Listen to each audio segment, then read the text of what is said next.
It is now time to review New Japan Pro Wrestling's Dominion show that happened in Osaka-Jo Hall. The official name is Dominion 6.15 in Osaka-Jo Hall. So you have all the information that you need there as to when and where this match happened. Yeah, it's like Dominion is the name of the show. 6:15, June 15, in Osaka-Jo Hall, which is of course in Osaka, Japan. More promotions should do that. They should just like lay out the date and the name and the venue in the name of the show. That's what we should be doing. Not just like, dropping the name of the city, WrestleMania Las Vegas, whatever the fuck. We're doing no. Yeah, it's not just All In. It is AEW All In 712 in, I can't remember the name of the venue. I was trying to do the bit. Can't remember the name of the venue. And you see, if you did that, I wouldn't, if you used New Japan's nomenclature for their shows, for the Dominion show at the very least, I would not be here sitting going like, I can't remember the name of the venue, because the venue would be in the name of the show and you would all be forced to say the name. What is it? Like, it's where the Rangers play. Where is it? Oh my gosh, where is it? Globe Life Field. I had to look it up.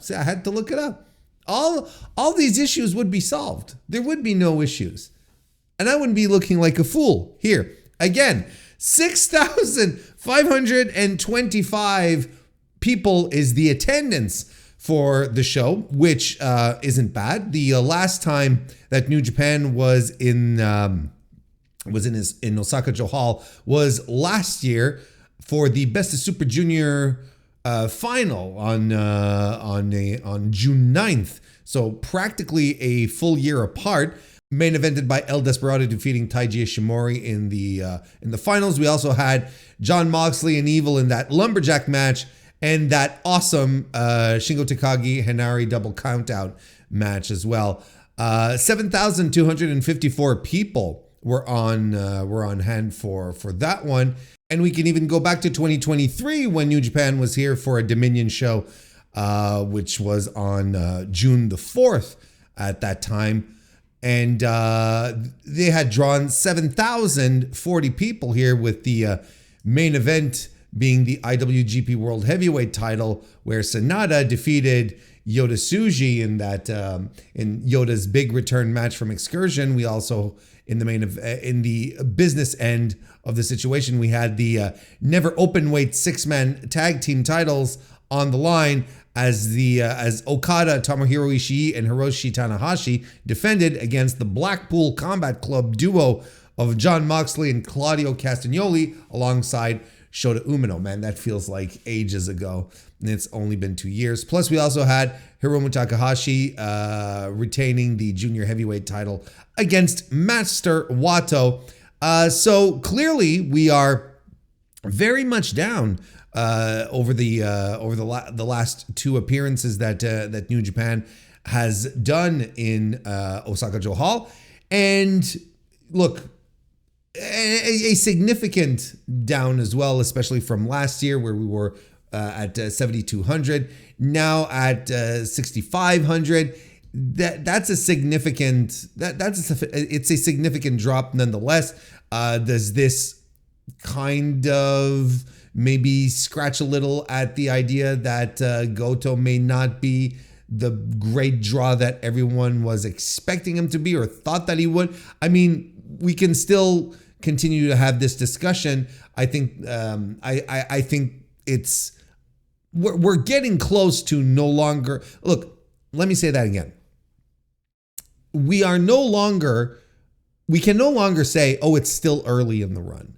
It's not still early in the run anymore when it's literally been 6 months now that he's had the title. I think there are indications that he did put butts in seats. There are other instances where it might be a combination of matches that help put butts in seats. But this one here, I believe there are two matches that had the potential to put butts in seats. the main event being one, the global title match being the other one, and clearly none of them captivated the imagination enough to get closer to the 7,000 mark that New Japan had held in that venue for the past 2 years. So I don't want to call this necessarily a black spot, but it's a blemish, and it's something we have to continue to keep an eye on in that regard. But the show itself, the show in and about itself, is a very iffy show. It's a little janky. I'm not sure I'm comfortable sitting here. Spoiler alert. I'm not sure I'm comfortable enough to recommend this show for anyone to go out and watch. It's like carve out time of your day. Like, I think there's one match here that is absolutely worth your time, but the rest it's so hit and miss, and there are lots of misses. Look, okay, even more specific than that. I think most of the matches on this show are good to great. I think, and that's really like the saving grace. But when it comes to the creative side of things, that's where the show all falls apart. There are some baffling decisions that were made here. And that's ultimately the lead. This is the lead when you want to talk about Dominion 6.15 in Osaka-Jo Hall. That's the lead. That there's just baffling decisions that were made on this show that all serve to reinforce, for some bizarre reason, the House of Torture. Now, I would much rather sit here and start talking to you about this show with the main event, with the matches that I liked, right?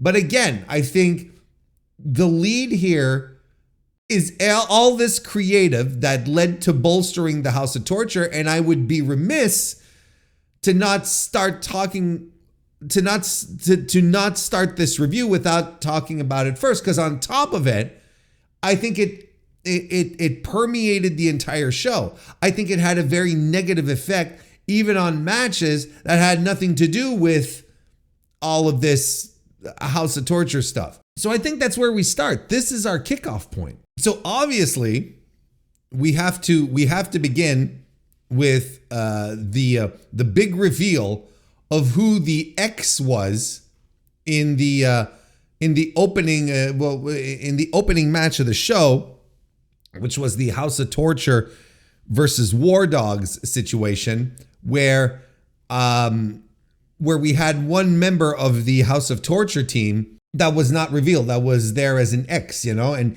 the thing with an X, with a mystery person, opponent, team member, they're always fundamentally exciting, because you're like, oh, if this is an X here, then they're probably coming up with something fun. And seasoned wrestling fans always take these with a little bit of trepidation, and you add a little extra trepidation when it comes to New Japan, who doesn't always deliver on these promises, on these surprises. And I had been, without having been told the name, I had been advised, I had been told that the X here was going to be baffling and was going to be occupied by one of the worst pro wrestlers on the planet. And I was excited, because I was like, oh my goodness, who could it be?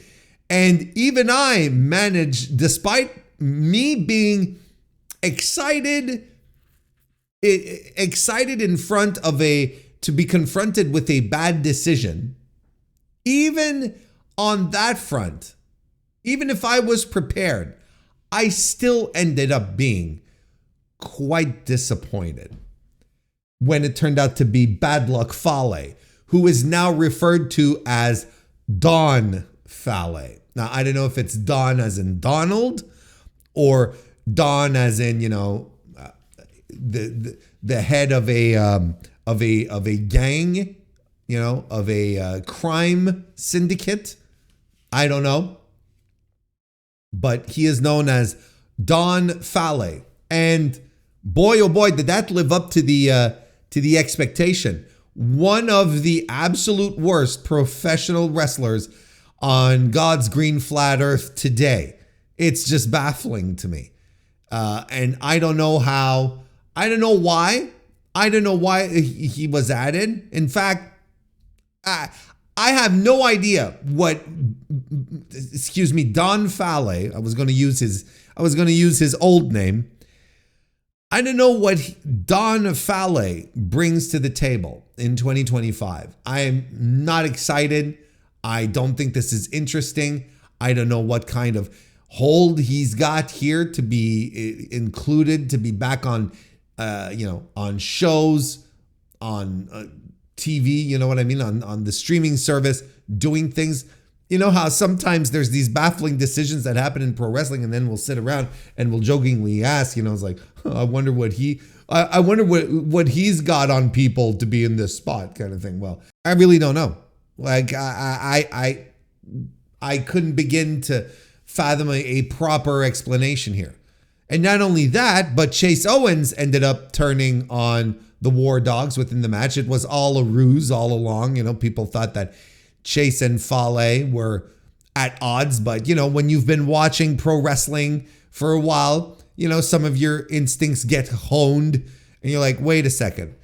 Commentary is putting such a big deal over the fact that Chase Owens and Fale were friends and whatnot. You want to bet they're turning, and their interactions in the ring were always like very non-violent. I think Fale might have just shoved Case at one point, but they didn't engage. They didn't fight each other. There's even one moment where Fale is beating up on the floor. I believe it's Taiji Ishimori. I could be wrong. I don't quite remember.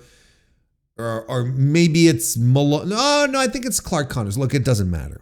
But he's beating one of the War Dogs up on the floor, and Chase Owens is on the apron right there looking at him, and he's not doing anything. I'm like, they're gonna pull a swerve, and then they do the guitar stuff, and I'm like, oh, absolutely 100%. Chase Owens is the guy who's using the guitar to bean his teammates over the head with without a shadow of a doubt. So that happens, and that's actually like bad enough. I mean, Don Fale in here is just horrible. Like that's just horrible. Chase Owens, it is what it is. I don't know who can possibly care. Like I don't know who could possibly care. Plus the one thing that could have made me care didn't happen, because from what I understand, Chase Owens on the American indie scene right now is running a cowboy gimmick. He's doing the cowboy gimmick with the Stetson and the leather vest and all that stuff. And I was very disappointed that he did not show up in New Japan as a cowboy. I think that would have made things slightly more interesting. But I guess Gedo vetoed that idea. But look, now he's in with the goofs. He's in with the goofballs. The House of Torture goofballs. So, he could probably pull out the cowboy shit next time they all show up together, right? He might just start doing that now moving forward. Because there's no, like, everyone dresses whichever way they want, just, and I'm not just talking about Sonata and his fucking Giant Gonzalez outfit today. I'm talking, Red Narita with his Emperor Palpatine cloak, and, everyone just dresses whichever way they want. So maybe we're going to get that. But then the other really baffling decision, and I think the one which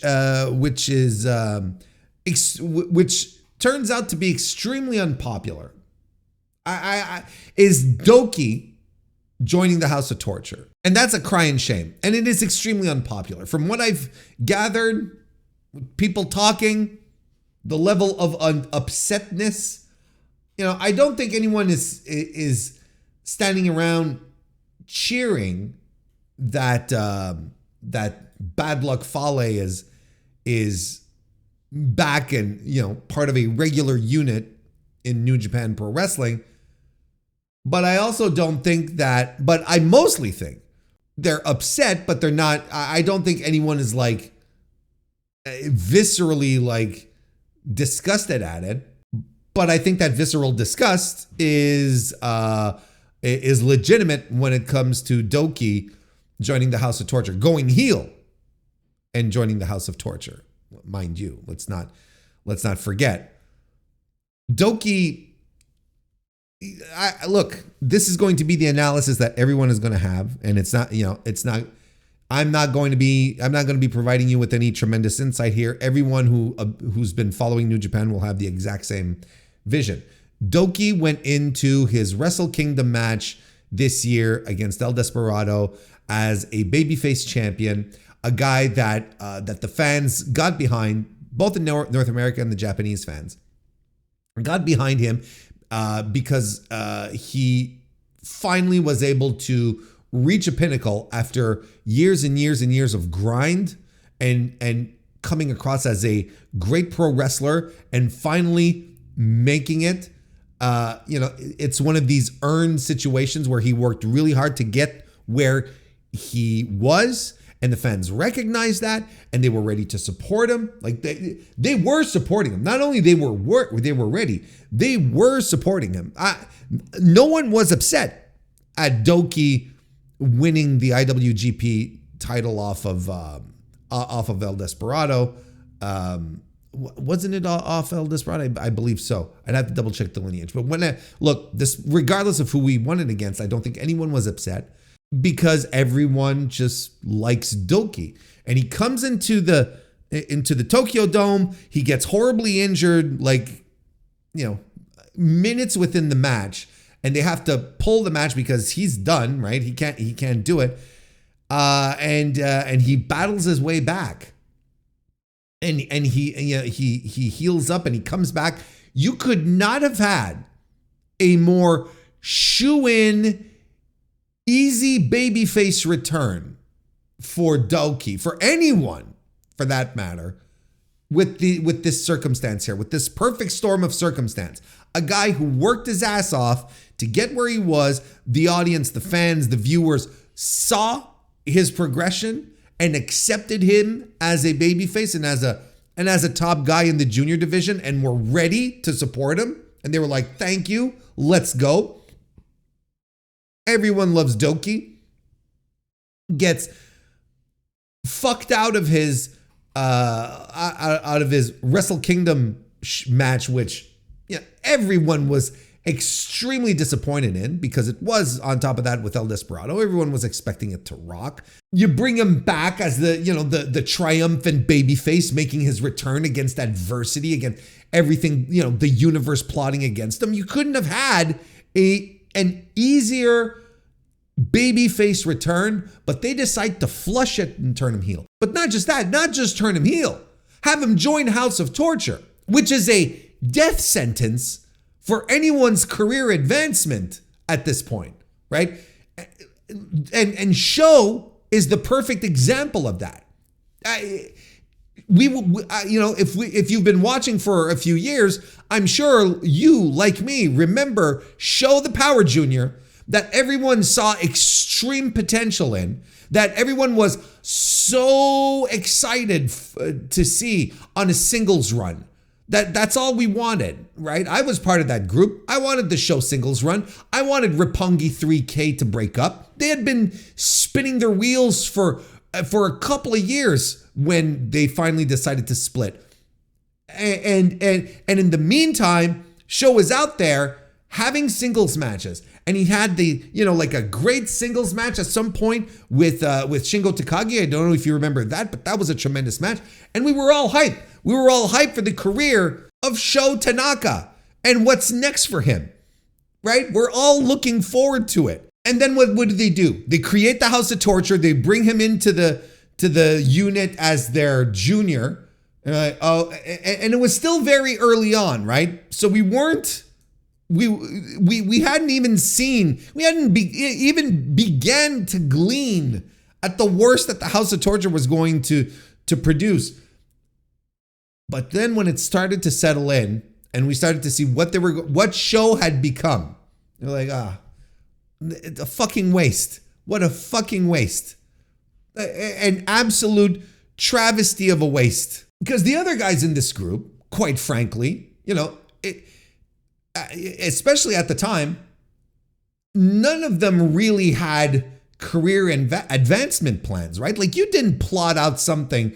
You didn't build this unit to create a path for Yujiro Takahashi's next big career move, right? They also threw Ren Narita in that, who was one of the Reiwa 3. And now, no one even considers him to be one of these guys who might turn around and start leading New Japan into the future. The House of Torture has always existed to promote evil, to make evil a thing, right? So now it's become synonymous with a place that wrestlers go to die. Sonata being in there is the final nail in the coffin of Sonata as a top guy, as someone to be taken seriously in the company, right? Man, what a fucking rapid fall from grace.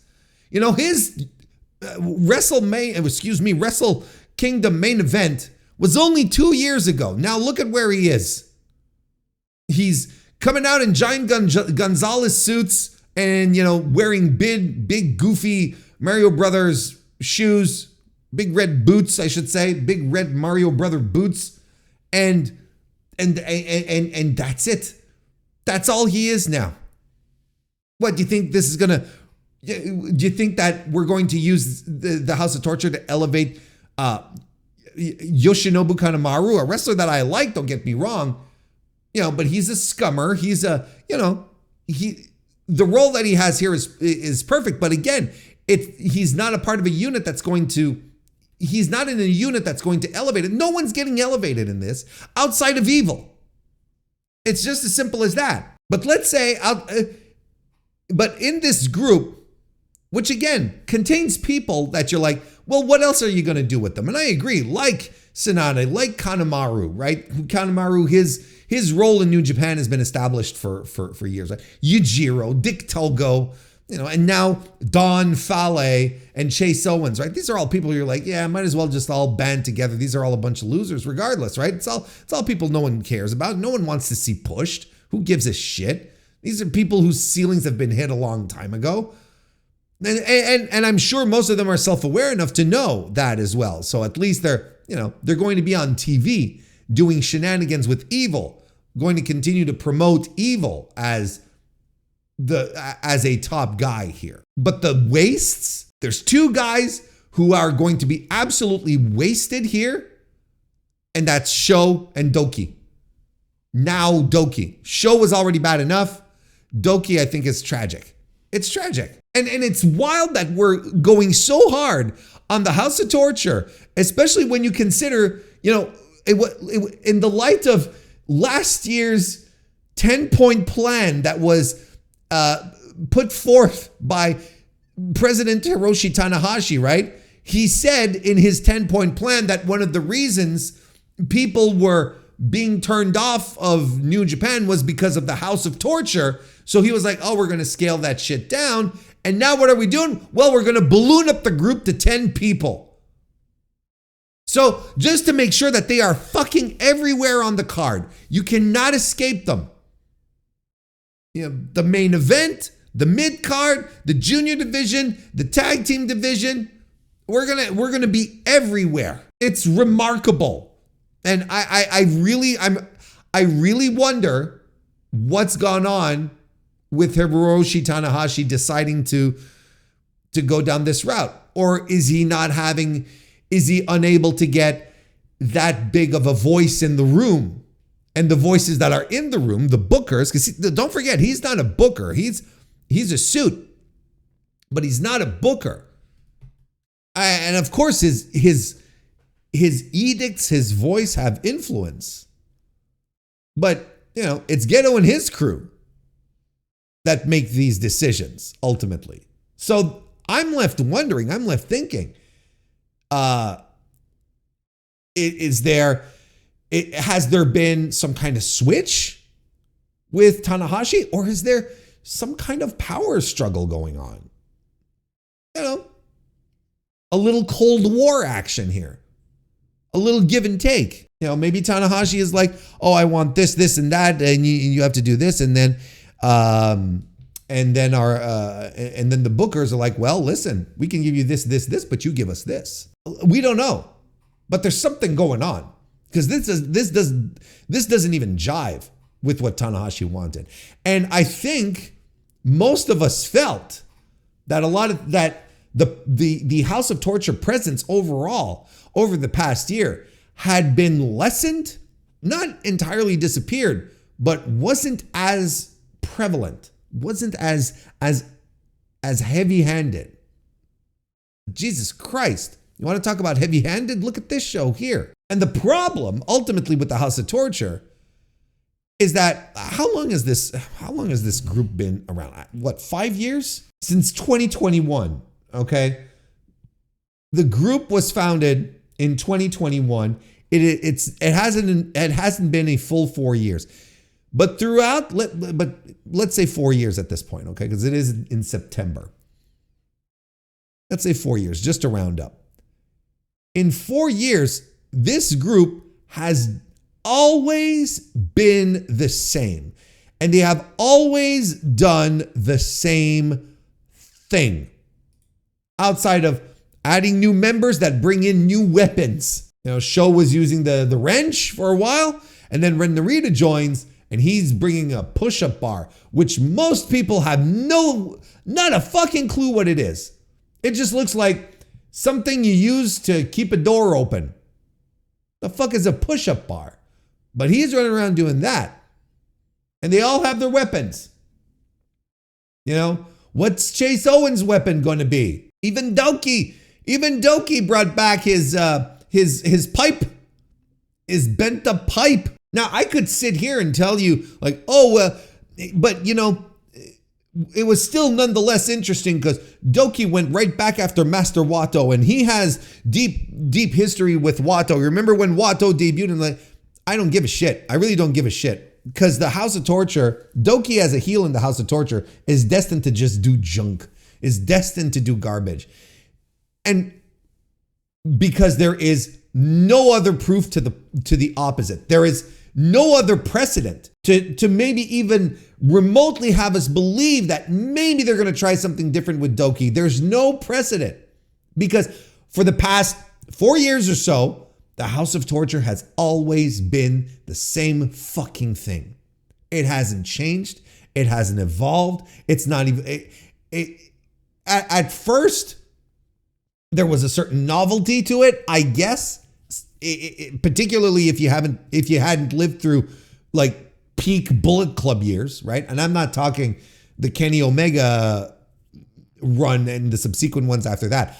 I'm talking, early Prince Devitt and then AJ Styles Bullet Club, when they would be constantly running in on every fucking match on the card, right? That was a whole other controversial lot. This House of Torture hasn't changed. And they think that by, adding all of these weapons and, doing this and turning the lights off mid-match and, hitting the bell and having powder, and all that's like these creative new ways of doing interference. But no, the ideas might be different, but the basis remains the same and stays annoying and terrible and ultimately interferes with the flow of matches. And that's not why I want to watch New Japan. I watch New Japan for pro wrestling. It's still one of the last places, as far as Major League Wrestling goes, that you can tune in and just get straight up action, right? I don't want interference all the time. I don't want goofy angles and all that. I don't want that.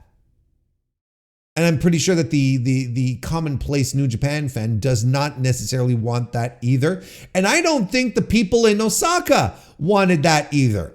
Because boy, oh boy, was this crowd's wind taken out of its sails. Let me tell you, they started with this shit, came back later with this shit, and it was all shit. And I think it gutted the audience, took the wind out of the building, and that's why they weren't responsive for a lot of stuff that was happening on the show that was actually really good. And ultimately, to wrap up this bit of analysis, ultimately, all of these very questionable decisions, these very, very questionable creative decisions, and there's a couple of other things here and there that don't necessarily relate to the House of Torture, but that still have me scratching my head a little bit. But look, all of these very questionable decisions make me wonder where is the post New Beginning New Japan that we got earlier this year? Where has it gone? That was an incredible show that we had in February. That was great from top to bottom and was full of tremendous potential and directions. I don't think the show, I know, successfully reignited the interest of people who had fallen off with New Japan, but now they're back to that same spot. And it's normal because I kind of feel like, here we go.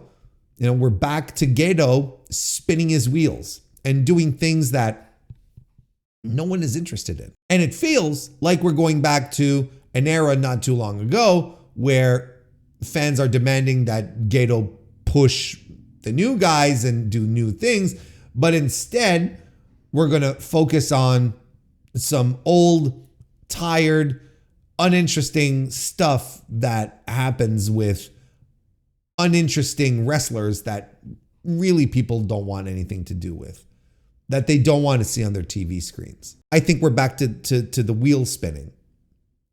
It seems that way. Now, the other thing you could say is, well, there's an entire G1 that's coming, and that's the place to set up a bunch of stories, right? And that's the place where maybe some new guys will emerge and so on and so forth. I'm like, sure. Someone is gonna have to emerge here, right? But you want to know what I'm thinking about the G1 so far? We'll talk about the field in a bit, but you know what I'm feeling about the G1 so far is that this is my feeling so far. Evil's going to have an extremely successful G1. Like, there's no way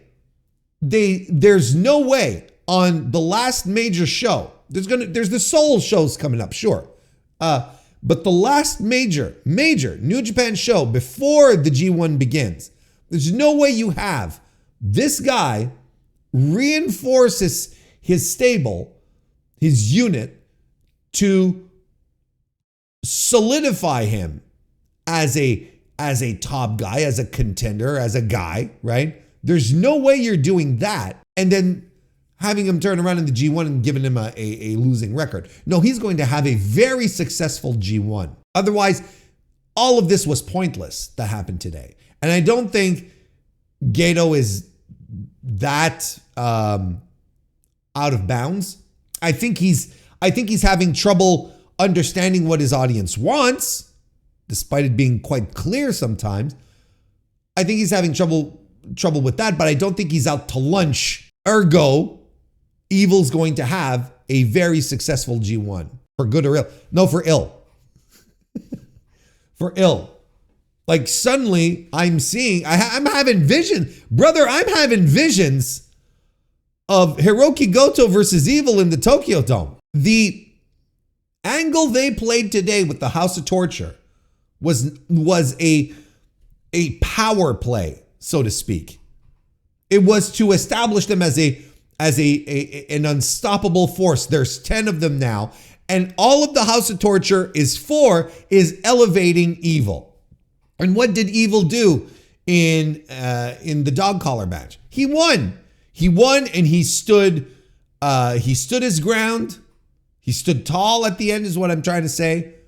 Smirked into the camera, looked right into the camera, basically telling everyone, motherfuckers, I am the man here. Get ready for me. You are not ready for me. Mark my words. Pin this review right here. We'll come back to it. I swear to God, this is the kind of victory lap I don't want to take. But he is going to have a successful G1, and I am shuddering at the thought of a Hiroki Goto Evil main event at Wrestle Kingdom next January. Please do not blame me if this happens. I just call him as I see him. But there's no way that House of Torture and Evil have not been positioned this strongly for it to all just get thrown away. There's no way. There's just no way. To counterbalance that out, why don't we go to the main event? We'll do that. We'll do the business end of the card and work our way down as I like to do. We got that situation out of the way. And I kind of feel better now. So we'll be able to focus on the good things, such as this great main event where Hiroki Goto successfully defended the IWGP World Heavyweight Championship against Shingo Takagi. Look, I'm split on this match. I'll tell you why, but not because of the quality of the match. More like the decision, or at least, look, what a weird preamble, right? I love this match. Let's start with that. I thought it was great. Hard-hitting, physical, just the kind of main event in New Japan that just gives you all the right feels. That just at some point hits that other gear, and you're like, all right, let's go. Let's just go. And you could see they were building like this. What did I think Chris Charlton said, or commentary at the very least? I believe they said this was Hiroki Goto's longest defense since he won the title, right? At 28-25. So they almost went 30 minutes. And it's kind of been a while since we've had, or at least it hasn't happened often in recent memory that we've had 30-minute or close to 30-minute main events. The days of the 40-minute epic, of the necessary, obligatory 40-minute epic in New Japan, I think they've kind of passed us by. But nonetheless, like this was they took their time here, and you could tell that we were going to be here for a while. And I thought it was fantastic. I thought this match was extremely well built, well executed. Both guys poured themselves into the match. Lots of great near falls, and incredible, like just hard hitting, no nonsense pro wrestling, right? Where the guys are just throwing bombs at each other, lariats and pumping bombers, and they're dropping each other with big moves, the big suplexes and backdrop drivers, and you've got Hiroki Goto doing his harkening back to his Flippy Junior days, doing sunset bombs, and you've got Shingo pulling out his new burning dragon move, which is like a phony baloney burning hammer thing, and they're throwing headbutts at each other when they're at in the corner on the top rope. Like, it's just fantastic. And there's this whole sequence where all they do is block each other's moves. All they're doing is blocking each other's moves until Goto hits the Shouten Kai. And the crowd was into this. The crowd was into this match. But you've got two really fantastic pro wrestlers. You've got a babyface, an exciting babyface champion that the crowd absolutely adores. Shingo is he's a great professional wrestler. The crowd was into this. Two super charismatic guys and cranking it up. making you forget everything that happened previous to this. The crowd was loud and into it, and I was into it. And the match wraps up when Hiroki Goto lands a GTR on Shingo, but doesn't cover quite on time because, look, they've been dropping each other hard throughout the entire match. So he's like, trying to regain his senses and whatnot. So that allows time for Shingo to kick out. But then he does a variant on the GTR, he being Goto, that commentary called the GTR Kai, and that nailed the coffin shut for Shingo Takagi here in this match. Hell of a match. Physical, hard hitting. I'm giving this 4.5 stars. I loved it. It's the kind of pro wrestling I dig. Like sometimes I'm a simple man, and all I need is guys like this just giving so much of themselves and pouring themselves into their matches. It was tremendous. Now, 2 thoughts come out of this. The first thought, I don't know what the plan is for Shingo Takagi, and I don't understand I don't know what they're doing with Shingo. Because Shingo, outside of the fact that I'm a big Shingo fan, I think he's very much viable as a top guy. I think a lot of people say, oh, that ship has sailed, but I still see the vision. I still see him being able to navigate the main event of New Japan and have the crowds be invested in it. He already has a tremendous crowd connection. He's a guy who's fantastic to get the crowds invested in his matches. And on top of that, he's a great professional wrestler still today. I don't know what it's going to take. I kind of saw a scenario where Shingo could win here. I was like, well, it's all a question of, do you want to continue the Goto experiment or not? And at this point, we have to stop calling it an experiment. I'm correcting myself because he's legit. He's the real deal.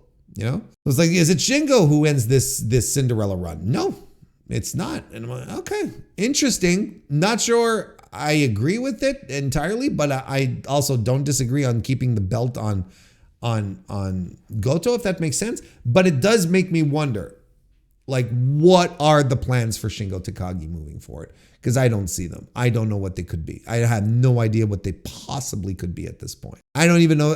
Hopefully they do have something for him, but I don't see it.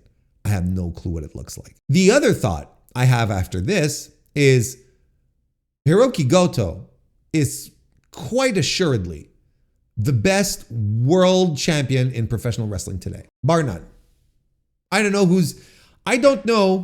who is a better champion, who has defended as much as he has to begin with, who has created that level of crowd connection, who delivers and over-delivers in every match he's in, just pours himself into his matches, and has a drawing track record. How about that?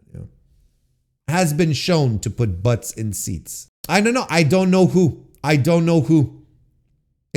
it's not John Cena. It's not, and I would even argue that before Cena, I don't think it was Cody either. I don't think it's Mox. Definitely not. Maybe Ozawa. Maybe. That would be the closest competition, I would say. But within what I watch regularly and the level of matches that Goto delivers systematically every time, regardless of the opponent, he has been spectacular. 7 defenses in 6 months. That's unprecedented. On top of that, the guy's working.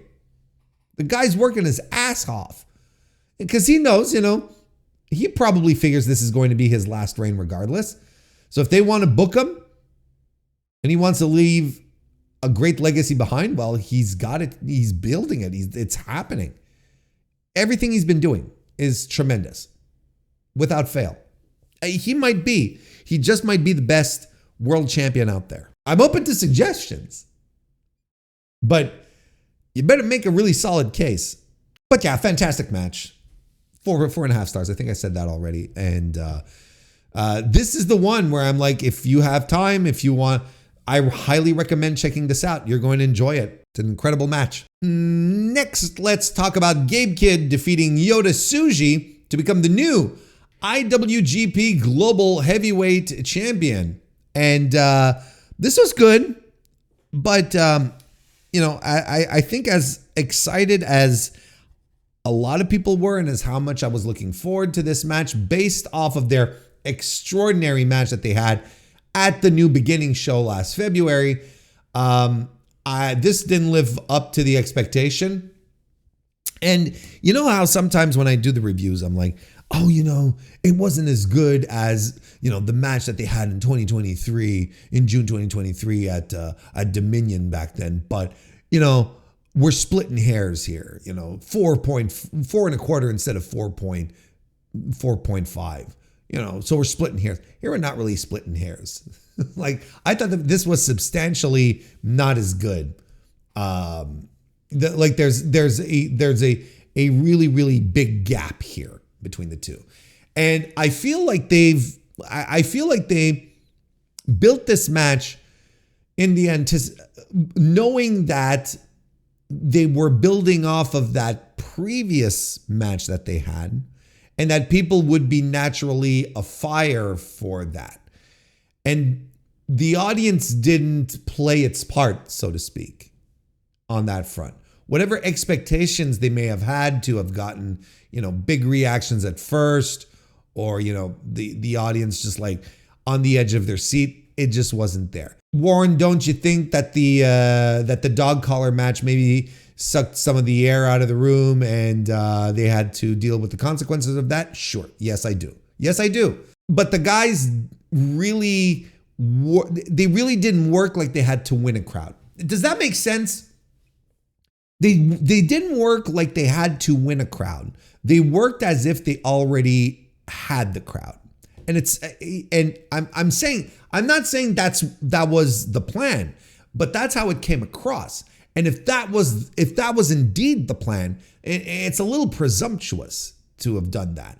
Yes, there's been a lot of really good reviews and press about Gabe's performance and Yota's performance in that match. I heralded it very, very strongly. It was a tremendous match. I gave it a full 5. I thought it was a match of the year. I still think it is. I gave that match for the full 5 stars, and I was heralding this match saying, look, Gabe Kidd continues his great year off of his tremendous match with Kenny Omega, showing that he can be in the big spots, doing big things. Yota Tsuji, on the other hand, I was like, well, finally, like he's showing that he's more than a vibes guy, like I think he is, right? But here we go. We're back into it feels like Yota fell back to his usual style. He didn't crank it up. At this point, I think we all have to come together and assume that, expect that Yota Tsuji is not going to be the work rate phenom. He's going to come in, he's going to use his vibes and his crowd connection, and that's going to be it. But he's not going to light the place on fire. He's not going to be running the pace of this match at 90 miles per hour. And Gabe could, but Gabe oftentimes needs partners to meet his energy. I feel like Tsuji did that at the New Beginning match, but didn't do that in this match. Again, do I feel like they probably were deflated by the deflated reactions from the audience? Sure. I can buy into that. But then again, it's not an excuse. Like, you're a pro wrestler. You should be able to conquer a crowd. You should be able to wrangle them into whatever you're doing because, if you're talented enough, if you're that excellent in what you do, then this should not be a problem. And yet here we are. And I'm saying all of this and I know that the tone and the things that I'm saying are giving you the impression that this was a bad match, but it wasn't. This is a very good match. Like, there was nothing really wrong outside of the expectation. And you could also argue whether or not it's fair to have this kind of expectation be put on the match beforehand. But I would argue, no, it's not unfair, because they had a match of the year in a previous encounter a couple of months ago, and they were booked second from the top on the second biggest show of the year for New Japan. So even the company knew what they had here, or the potential of what they had. And I feel like these guys kind of dropped the ball on that level. This was still a very good match, but this was not the match anyone was expecting. Fans, smart fans, and I would even say, New Japan, people in charge. Otherwise, they wouldn't have run the match. But they knew they had the potential of something very special, and it didn't deliver it. It was just a really good match that I find never got into that next gear, which is often a criticism that I have of Yota Tsuji matches. Didn't find that next gear, but was perfectly fine, and I think was really buoyed by the last third of the match, where they're just dropping each other with pile drivers and big strikes, and and firing themselves up with fighting spirit, and the Marlowe stomp, and Gabe Kidd is in there and he's trying to fire up Yota Tsuji by chopping him. Yota Tsuji has nothing left, and he's striking, forearming Gabe Kidd, but he's got no sauce in those strikes. And Gabe Kidd fights back, and he strikes back at him. It's like, come on. He's firing him up, and you get into that stuff. It was well done. And then they're blocking, Gabe Kidd is blocking the Gene Blaster. No, sorry. It's the Gabe Kidd's running knee is blocked by a Gene Blaster, which ruled. And then Gabe Kidd stops the Gene Blaster with a DDT, then does that leg trap pile driver to get the win. I mean, the last third of this match, the crowd was into it. I was into it. I was like, this is really good now. But it didn't quite go over that sweet spot that we had in February. Very good match. I can't call it, I'm going to call it very, very fucking good. I'm not going to call it great. It's a 3 3/4 star match for your boy, Warren Hayes. But the things that you take away from this match ultimately are all things that suck. Are all things that you're like, all right, so when does Tsuji turn it on so that he can be a top guy, right? When does he turn it on to be the guy that everyone has in this vision? Why is Gabe Kidd faltering, right? Were the two matches at the start of the year flukes? Was the Kenny Omega match indeed really carried by Kenny Omega match? And then by Kenny Omega. And then the first Yota Tsuji match was a fluke. Because we haven't seen since February these moments of brilliance from Gabe anymore. And not that he has to be a 5-star battle machine moving forward, but I think he created an expectation for himself. Again, the match was fine. I've seen Gabe Kidd in a much bigger spot, and I see him taking over pro wrestling in a bigger spot than what he's doing right now, if that makes sense. It's just I've seen Gabe Kidd do bigger, better things than this. And I thought we had hit the ground running. Now, and hit the ground running to an undeniable superstar. Now, am I throwing the bathwater out with the baby? Yeah, probably. Maybe I'm pulling the trigger a little too quickly here. We've still got a full half year left, but we haven't seen like the great Gabe Kidd. We've seen very good Gabe Kidd. We've seen the solid Gabe Kidd. He's still a very, very good professional wrestler. So maybe I'm going a little too far here. Maybe I'm projecting my anxieties a little too much here in regards to Gabe Kidd. There's still a full year to come. There's a G1 coming up in which he's in. So we'll see how all of this pans out. But as it stands right now, a really good match from Yota Tsuji and Gabe Kidd that is unfortunately marred with some really sucky discourse. Speaking of sucky discourse, Evil defeated David Finlay in a dog collar match, which was not good. This was just not good. And this adds to everything that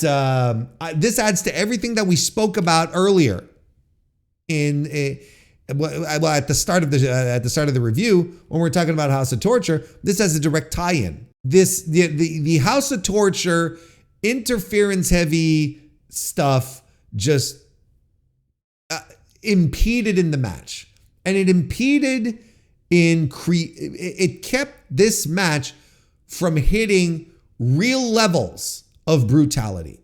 We got phony baloney North American style plunder violence where I was just sitting there going, what the hell am I watching? What is this? Why are we going harder? Why isn't Dave Finlay going harder? The crowd was not into this either. And I honestly don't know what happened. I honestly don't know what to tell you because as much as Evil and the House of Torture annoys me, there was Dave Finlay in this match, and I had faith. I had faith that Dave Finlay would be sitting there, rubbing his hands together, smacking his lips, going, I am going to tear the house down with this match. I'm going to do such brutal fucking things. And I'm going to let them do such brutal fucking things to me. And we are going to have ourselves, an all-time classic, right? We got some blood. Dave Finlay's not a bleeder. We got some, the blood at the very, if anything was perfunctory, it's just like, because we need blood. So Dave Finlay bled. He's not a bleeder. He did his best. A couple of us were sitting around, talking, thinking, wondering, do you think maybe Dave Finlay saw the layout of the show, knew what the vibe was going to be and how everything was going to be set up for House of Torture and was like, yeah, all right, no. Yeah, basic minimum effort is what you're getting out of me. You want me to run the razor? All right. Maybe he was ready. Maybe he had been ready to bleed buckets. Maybe he had been ready to just open himself up wide and just go nuts. But no, the only thing that kept this match from being a WWE full-on style dog collar match is the blood. Otherwise, everything else in this match, you put that on Friday night SmackDown or Tuesday night NXT, and it's this. It fits right in, fits right at home. The crowd was not into it, and I don't blame them. They were already exhausted at this point. They were already spent. The War Dogs were kind of on it. And you know what made it weird too? You know what made it weird is that and I understand, look, trying to say too many things at once. The War Dogs come out and Gabe Kidd's not there. And I understand that he has the next match, but it's still weird. So, the match positioning is weird. Everything is kind of weird. The vibes are off. You're like, well, Gabe Kidd should have been there. But it would have but at the same time, it would have changed. It would not have changed anything. Because look at what they did. Evil gets in the ring and he has all of his 9 other guys in the ring with him, right? As a show of force. That's what it is, right? It's not just intimidation. It's for the fans also to understand. It's like, the House of Torture, there's something serious now. They're the real deal. Look at how many people are in this fucking group. I'm telling you. I promise you, they did not do all of this for Evil to have an unsuccessful G1 or a putrid rest of 2025 leading into Wrestle Kingdom. There's something afoot, and you should all be worried about. You should all be worried about it. It sucked, and Finlay does a stretcher job at the end, and no one cares. There's no heat. outside for Dookie, who when they're doing the faction warfare bit in the match where Dookie is attacking people with the pipe because they hadn't seen it in such a long time, and plus people love Dookie. That sounded weird. I love Dookie the wrestler, not Dookie. And Don Fale destroyed Dave Finlay when he splashed him through a table. Sure. Guy was completely gassed after doing that too. 1.5 star. I thought this match stunk. It's one of my least favorite matches I've seen this year. You know, we're in the territory at 1.5 stars for me, right? We're in the territory of matches like Minoru Suzuki versus Butterbean.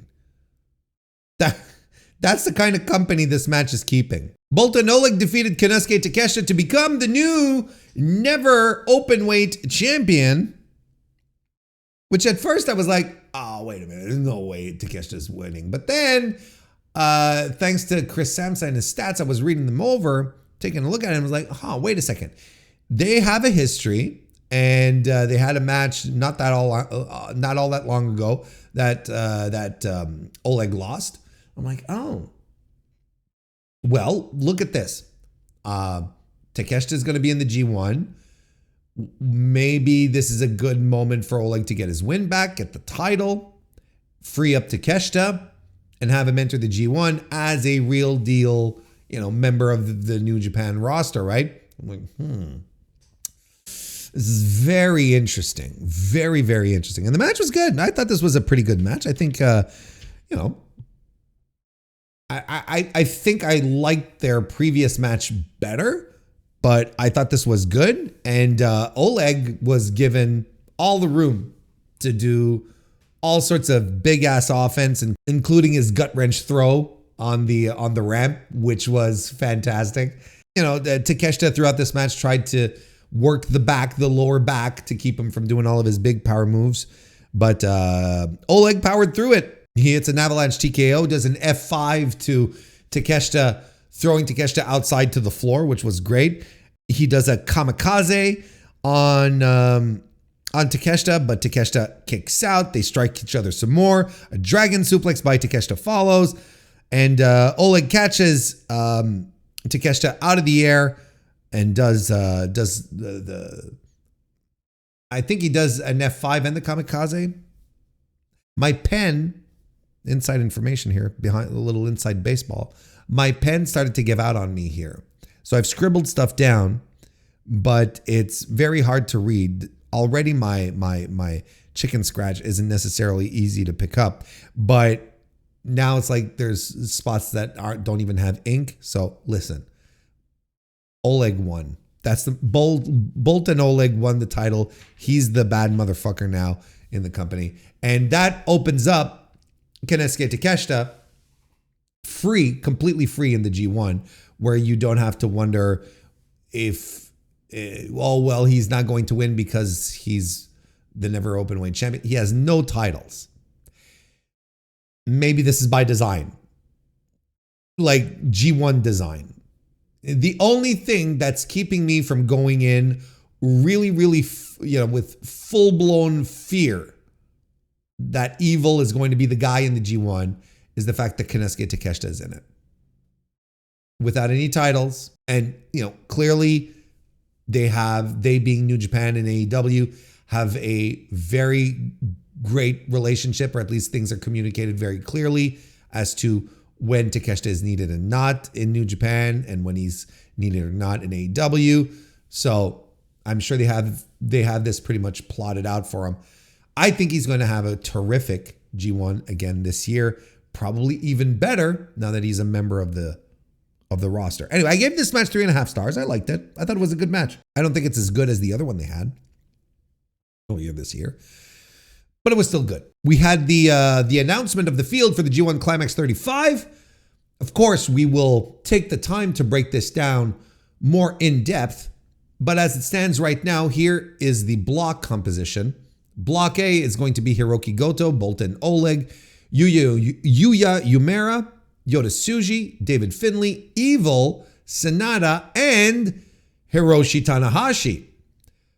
B block is going to be composed of El Fantasmo, Shota Umino, Shingo Takagi, Zack Sabre Jr., Great Okan, Gabe Kidd, Ren Narita, and Konosuke Takeshita. In both blocks, there will be 2 guys who are going to be added because we're doing play-ins like last year. There's going to be qualifiers, just like we did last year. That was extremely well received by fans, by myself, by pundits. I think that was universally cheered as a really good idea.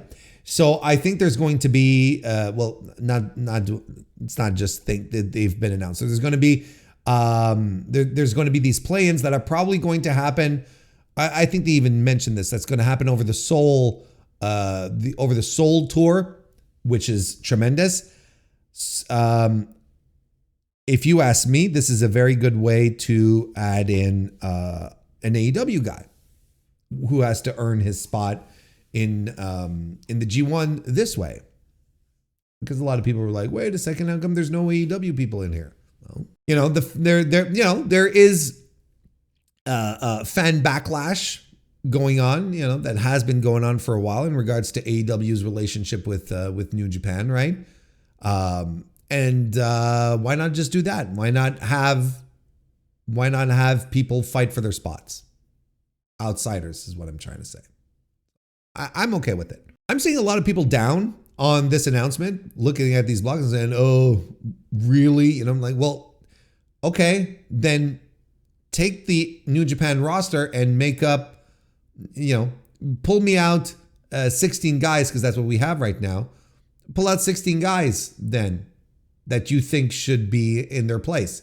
I think if I were to tell you to do that exercise, there's a fair chance that these 16 dudes right here would be on your list as well. Maybe we'd switch some blocks around. Maybe, because if you ask me, clearly B block is absolutely the superior block to block A. I think block A kind of stinks.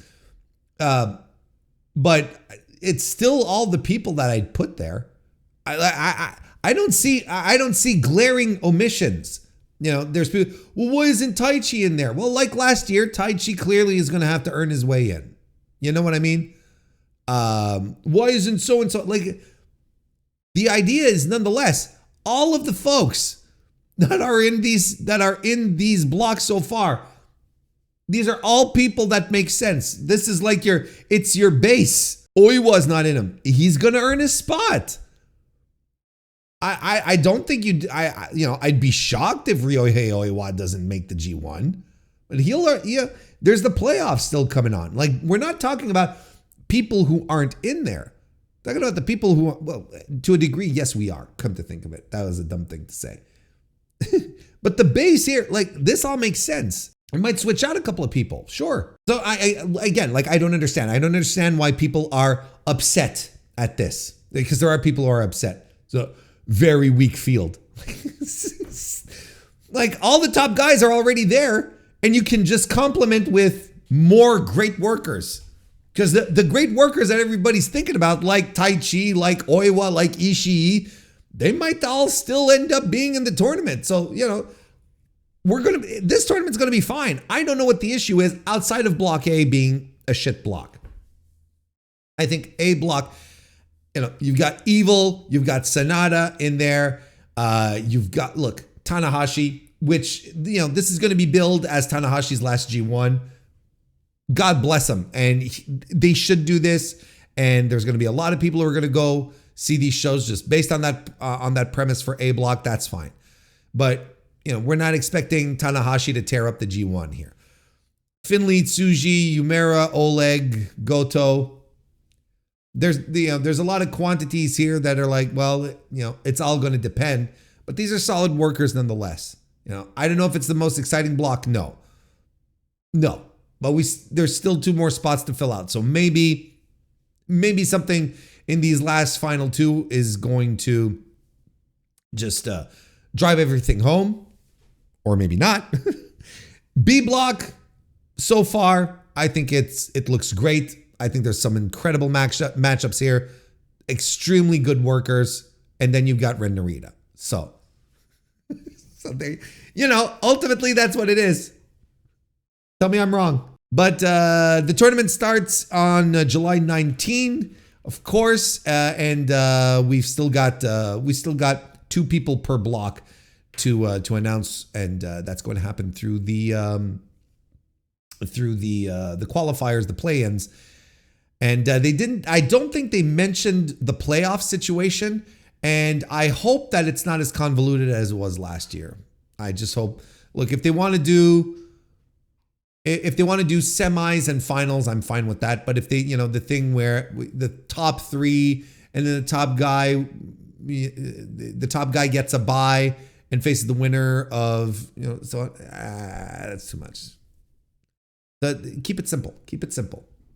These tournaments, the G1 works best when it's simple. We're going to breeze through the rest here. Taichi and Ishii and Tomohiro Ishii defeated the United Empire duo of Callum Newman and Great Okan to become the new IWGP World Tag Team titles. See, here's something else that is also a lead for the show. Very eventful, lots of title changes, right? It's only the world title that didn't change hands, right? Correct? I do believe so. So that's something that should be that it's another lead that should not be buried because of House of Torture. But look, this is the world we live in. I think Taichi and Ishii is a great team. These guys they're going to be so cool together. And I hope their reign is long and destructive. And I hope they throw all sorts of really fun tag teams at them, because I'm also fully aware that that New Japan Pro Wrestling is not the home of tag team wrestling. But as far as the tag team go, Taichi and Ishii, trees, whoosh, that's tremendous. Anyway, fine little match. Crowd is really electric for Taichi. Like, he's a guy people just love. The audience just loves him. He'd be a great shot in the arm for the G1, not gonna lie.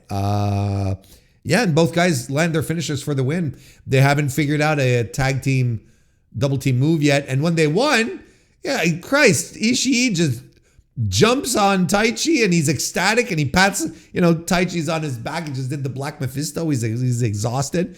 And then Taichi just dives in and he pats him on the back, and they're cool, all right, fun, all right. I like this. I'm into it. 3.25 stars for me, this match. Then we had Sho and Dookie defeating Master Wato and Yo to become the new IWGP Junior Tag Team Champions. I thought this match stunk because it was full of House of Torture nonsense. This is where Dookie was revealed as being the newest member of House of Torture, replacing an injured Yoshinobu Kanemaru, who came out with his arm in a sling, but he wasn't injured in the least. He got involved in the match and whatnot. 2.5 stars. I don't care. All the House of Torture problems that we talked about before. Hiroshi Tanahashi defeated Yuya Uemura. I thought this was fine. The match was solid, but not the best. Kind of a weird finish too. Uemura had one of his shoulders clearly up. I don't know. Look, the way I see this is that they're both in the same block in the G1. So we're probably setting up a win for Yuya against Tanahashi in the G1. It's a bigger match. It'll have more significant stakes than here. So this is fine. This is a 3-star match. It's the most 3-star match you could 3 stars at. Zack Sabre Jr. and Ryohei Oiwa defeated the duo of El Fantasma and Shota Umino. I like this match. I thought it was actually really good. Obviously there's a lot of references to the Tokyo Dome match between Shota and Zack Sabre Jr. In fact, Zack Sabre Jr. pins Umino and again another definitive win on Umino. I still don't understand this kid. This direction for Shota Umino has been baffling, and it still continues to be. 3.5 stars though. I thought this was a good match. I thought it was pretty fun. I even found that Zack and Shota showed more energy here against Zack when he was fighting Zack than he did at the Dome. I honestly like this. 3.5 stars. I think I said it already. And then we had the opener, which again we broke down. The House of Torture defeating the War Dogs. 1 3/4 stars for me. This match. We're not reiterating everything. Everything that has been said about this whole situation has been said. We don't need to relitigate, reiterate. Do both. Neither. We don't have to do either anymore, because that's wrapping up the review. Yeah, listen. A